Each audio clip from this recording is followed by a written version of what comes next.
If your Toyota RAV4 touchscreen suddenly stops responding, freezes, or goes completely blank, it can affect everything from navigation to Bluetooth and backup camera functions.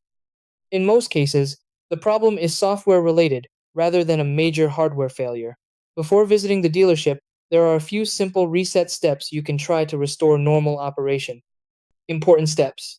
1. First, check for available software updates by going to Settings and looking for Software Update, especially if your model supports over-the-air updates. 2. Perform a soft reboot by pressing and holding the power or volume knob for 10 to 15 seconds until the screen turns off and restarts. 3.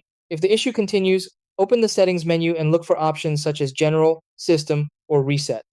4. Select Factory Data Reset and confirm your choice. Understanding this will erase saved devices and preferences. 5. Allow the system to fully restart and complete the initial setup process. 6. If the touchscreen still does not respond after these steps, schedule service with a Toyota dealership to check for possible hardware issues.